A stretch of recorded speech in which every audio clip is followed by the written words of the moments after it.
Good afternoon. Today, the people of Israel are under attack, orchestrated by a terrorist organization, Hamas. In this moment of tragedy, I want to say to them and to the world and to terrorists everywhere that the United States stands with Israel. We will not ever fail to have their back. We'll make sure that they have the help their citizens need and they can continue to defend themselves. You know, the world's seen appalling images.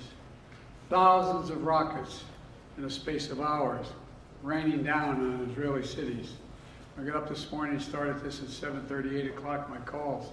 Hamas terrorists crossing in Israel, killing not only Israeli soldiers, but Israeli civilians. In the street, in their homes, innocent people murdered, wounded, entire families taken hostage by Hamas.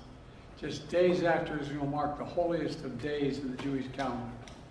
It's unconscionable. You know, when I spoke with Prime Minister Netanyahu this morning, I told him the United States stands with the people of Israel in the face of these terrorist assaults. Israel has the right to defend itself and its people, full stop. There's never justification for terrorist attacks. And my administration's support for Israel's security is rock solid and unwavering. Let me say this as clearly as I can. This is not a moment for any party hostile to Israel to exploit these attacks to seek advantage. The world is watching. I've also been in contact with the King of Jordan, spoke with members of Congress, directed my national security team to engage with their Israeli counterparts, military to military, intelligence to intelligence, diplomat to diplomat, to make sure Israel has what it needs.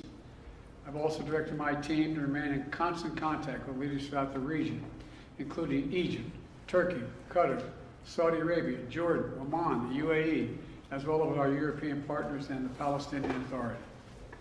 It's also a terrible tragedy on a human level. It's hurting innocent people. Seeing the lives that have been broken by this, the families torn apart, it's heartbreaking. And Jill and I are praying for those families who've been impacted by this violence.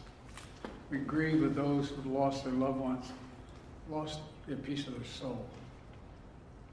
We have hope for swift recovery for many who have been wounded.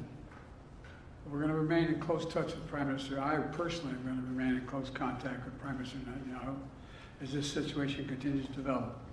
And let there be no mistake, the United States stands with the state of Israel, just as we have from the moment the United States became the first nation to recognize Israel 11 minutes after its founding 75 years ago.